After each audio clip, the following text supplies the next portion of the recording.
Salut tout le monde! Aujourd'hui, je vais vous montrer un nail art acidulé. Le jaune, c'est aussi très sympa pour l'été. Donc, j'ai utilisé un matériel un petit peu spécial. Je vais vous montrer tout ça. J'ai d'abord mis mon vernis Ruby Wing. Donc, ce sont des vernis qui changent de couleur avec les UV. C'est-à-dire que quand vous allez sortir dehors, il va changer de couleur. Celui-ci va passer du jaune au orange. Je vous ai déjà fait une vidéo sur l'encre et la plume, mais depuis, ma maman a acheté un petit kit de plumes spécial nail art. Je vous mettrai les références dans la barre d'infos. Par contre, je viens à peine de les recevoir, c'est la première fois que je teste. Soyez indulgents, je ne maîtrise pas trop la chose, il faut un petit peu s'habituer à la plume. Et puis, les instructions, le mode d'emploi est en chinois ou japonais, donc c'est pas super pratique. Ensuite, je vais utiliser de la peinture airbrush à la place de l'encre parce que l'encre, je n'en ai que de la noire. Donc là, comme je voulais de la couleur, je vais utiliser de la peinture airbrush. Si vous ne connaissez pas, je vous avais aussi fait une vidéo pour vous présenter ces peintures.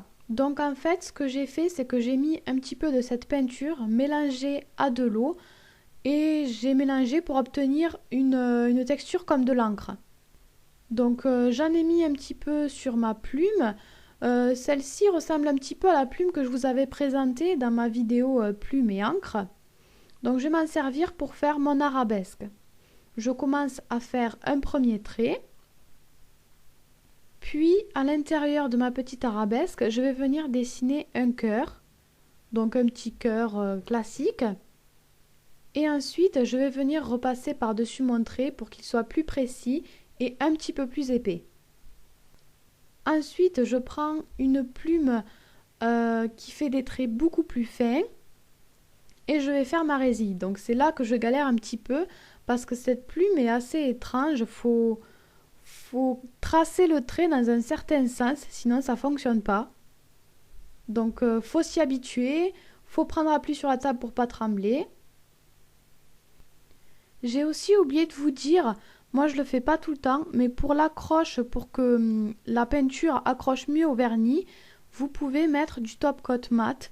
Ça va vraiment plus adhérer parce que c'est pas tout le temps, mais parfois ça adhère pas sur le vernis laqué.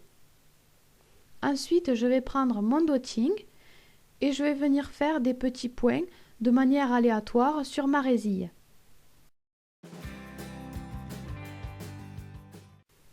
Donc maintenant, on a terminé le motif, on va voir comment ça change en allant dehors. Donc je précise quand même que là, quand j'ai fait la vidéo, c'était au tout début du printemps et la journée était quand même assez avancée. Et il faut savoir qu'un vernis qui change de couleur changera de couleur beaucoup plus vite et deviendra beaucoup plus foncé vers midi et en été, là où il y a le plus d'UV quoi.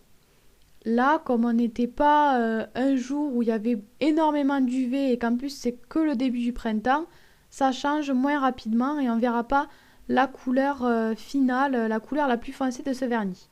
Donc là, vous voyez, je vais enlever le papier de devant mon index et on voit bien quand même la différence. Laissez bien sécher avant de mettre votre top coat. Et voilà, c'est terminé. J'espère que cette vidéo vous a plu. Moi, je suis vraiment fan en tout cas des vernis qui changent de couleur. C'est vraiment ludique et très sympa. Voilà, je vous fais tout plein de bisous et je vous dis à très bientôt. Bye bye!